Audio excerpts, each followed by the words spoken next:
So we talk a lot about digestion on this channel, and we also talk about how there is no diet that's really right for everybody because we all process foods differently. So I got some great questions from some viewers about, does consuming fruit improve digestive symptoms or does it magnify digestive symptoms? Here we go.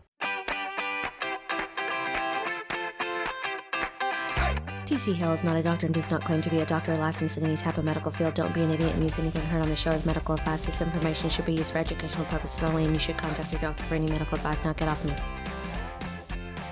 So it was over on our video for Why Does My Poop Look Like This that Francie asked, what if the stool is only light colored like once a week? We talk a lot about how if the stool is lighter in color than the color of corrugated cardboard, that can be a sign of poor bile flow. So she goes on to say the other times it's dark brown. Can it be that bile is only sometimes not flowing correctly? I also understand that if stomach acid is low, it can't break down protein. What if protein is breaking down, but some fruit like apples that are high in sugar is causing burning and reflux? Can it be that the body is still low in acid? Why is sugar in fruit causing indigestion? I understand that poor bile flow can cause that too if high fat intake is not breaking down correctly. So my question is on fruit. So there's a lot that we can break down here a little bit. And again, I'm not a doctor. I'm not giving anybody medical advice. And I don't know Francie and I don't know her specific situation. So I couldn't possibly know what's right for her. But we can talk about some of these things. And one thing to think about is when we're seeing a varied stool color, sometimes it's light, sometimes it's dark, then it usually is a bile flow issue and the stool is being colored according to what a person is eating. If bile is flowing correctly, it should pretty much always be dark. And another thing to think about is that a lot of people will say, oh, eat these types of foods and then eat these types of foods and do all this separation kind of stuff. And that can be helpful when there are digestive malfunctions. If somebody is digesting correctly, they should be able to eat proteins and fruits together. But I can remember 20 years ago, somebody told me, hey, if you want to know if you have digestive problems, eat a chicken breast and an apple together. And if you feel all bloated and gross, then you know you're not digesting your food correctly. So fruit would normally digest a lot faster than protein would. So when you eat those together, if there are malfunctions, it's going to slow down how the fruit is going and it's not going to move out and things are going to ferment more. And we'll talk a little bit more about that when we look at these other aspects as well. And when we're looking at, well, I eat protein and I do okay, but when I consume fruit, then I get this burning feeling and this acid reflux. Well, in a situation like that, in most cases, there's going to be some type of overgrowth, either in the stomach or the small intestine, and they're reacting to those fermentable fibers that are in that fruit. And as they're fermenting those fibers, that creates more gases and pressure, and that pressure is going to push that acid back up and create like a burning or reflux type sensation. So it's not really a situation of, oh, I'm breaking down my protein, but why can't I break down my fruit? It's just a reaction from the fruit that is likely causing those troubles. But one of the most common misconceptions about fruit improving digestion has to do with constipation. And you're going to hear from a lot of people, if you're constipated, you should eat more fruits because the fiber in there is going to help that stool move through the situation and fix the constipation. And this is just not an accurate statement at all. It's nice when you look at the science of it. There are some constituents of fruit that will allow that fiber to bulk up, so thereby you're bulking up that stool. There's some aspects of fruit and some of those fibers that allow them to hold more water in the bowels, and more water in the bowels can really help things move a little bit better. But these steps are only going to help if someone just is on the fence and they're just a little bit constipated, and putting some fiber in there is going to help things move along a little bit. But for most people that are dealing with chronic constipation, there are other significant malfunctions going on, and increasing fruit intake is not going to fix the problem, and in some situations it can make it worse. So if you're looking at constipation issues, you can check out our video on Fix Constipation for Good, and we'll put a link to that video in the description below this video. But when we're looking at other digestive symptoms and whether or not increasing fruit is going to improve those or not, let's look at some of the situations where a digestive symptom could improve if someone started to eat more fruit. And one circumstance could be if someone wasn't able to break down protein. Maybe they weren't making enough stomach acid, which happens, it's very common. It happens for a wide variety of reasons. So if someone can't break protein down, when they consume protein, it's going to sit there in their stomach like a rock for hours, and they're going to feel indigestion and have all these symptoms come up. But if they eat fruit, well, we don't need a whole lot of stomach acid to break down fruit. Fruit breaks down a whole lot easier. So that person is going to say, wow, fruit really helps my digestion. But the reality is that just fruit was easier to break down, so they didn't need to have their digestion functioning correctly to not only break the food down, but actually get nutrients and resources out of that food. If you can't break down proteins, then you're not really getting all those nutrients and resources out of that protein, which can lead to a wide variety of health symptoms, not just digestive symptoms. Another issue could be if someone doesn't have their bile flowing correctly. Bile is what our body uses to emulsify or break down dietary fats so the body can use those correctly. It also helps to neutralize acids that are leaving the stomach, and it really helps us break down our food so that we can get all the nutrients and like fat-soluble vitamins out of the foods that we're eating. So bile is very important, but bile can become too thick and sticky to flow correctly for a wide variety of reasons. It's very common to see this. So if someone's eating dietary fats, they're going to feel lousy because they can't digest that correctly. They could be having other digestive issues. But if they start removing some of those fats and eat more fruits, again, the fruits are going to be a lot easier for them to break down and digest, and they're going to feel like, wow, fruits help my digestion. The reality is, again, they were just easier to break down. But here's where fruits are really going to hurt somebody. And this is where the most common situation where digestive symptoms are really going to be magnified is if somebody has some type of overgrowth, either in the stomach or the small intestine, of some type of bacterial or yeast, mold, fungal type overgrowth there. And it's very common to see that. And if someone has an overgrowth, then these types of bacteria can really break down these fermentable fibers that you would find in fruit, as well as the fructose and types of sugars that come in on that fruit as well.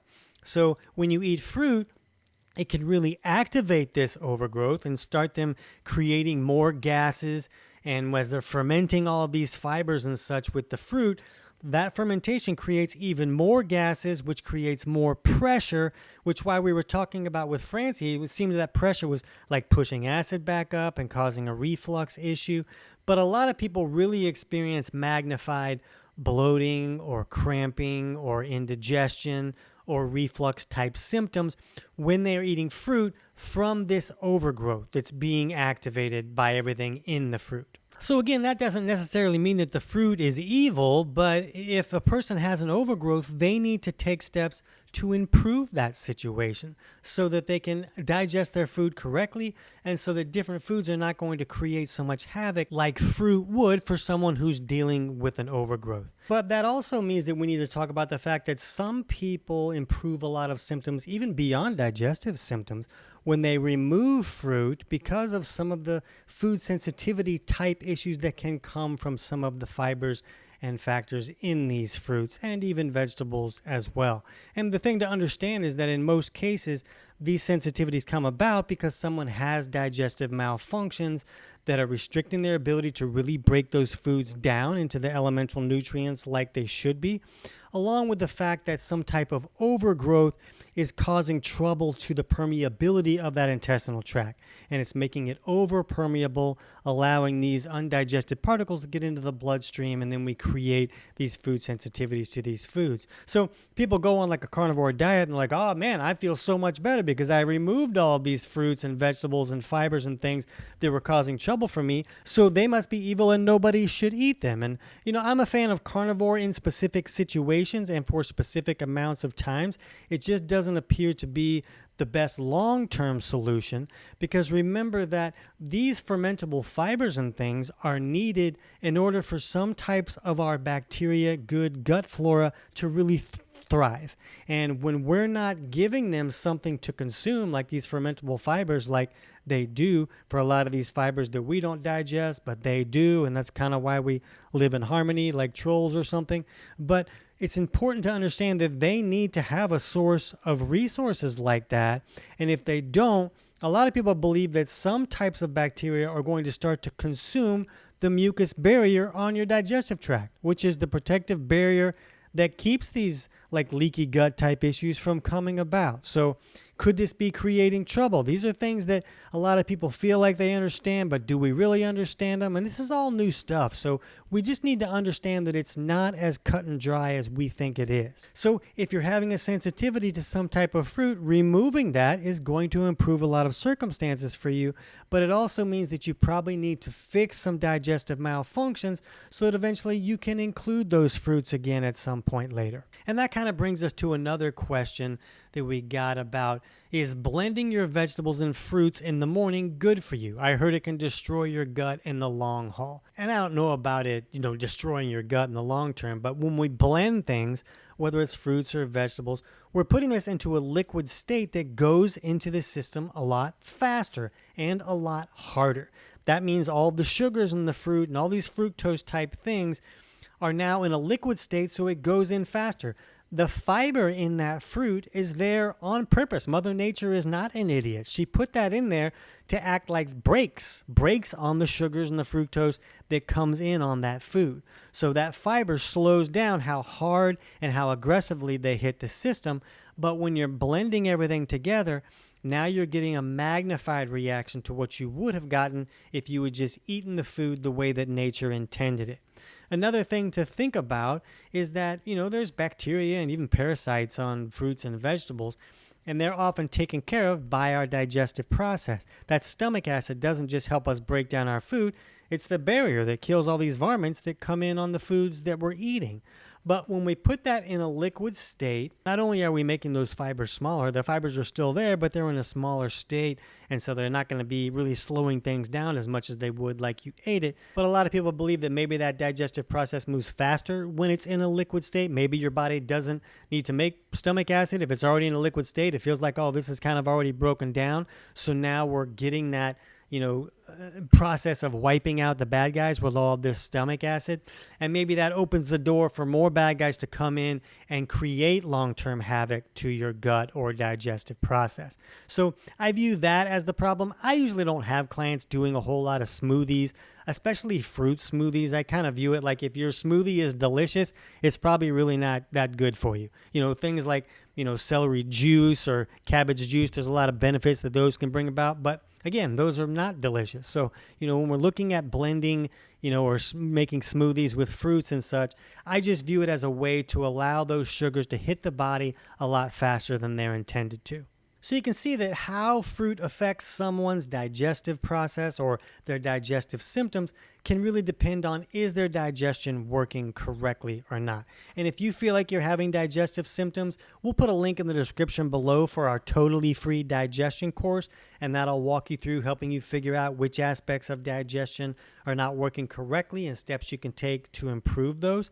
But if you want to understand if fruits are going to be beneficial for you or not, one of the biggest aspects is, do you have some type of overgrowth that's really going to create a magnification of symptoms? So if you're not sure, you can jump over right now and check out our video on checking SIBO from home. It talks about tools you can use to get an idea if you might have an overgrowth going on.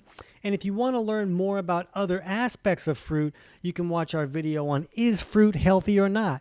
I hope this helps.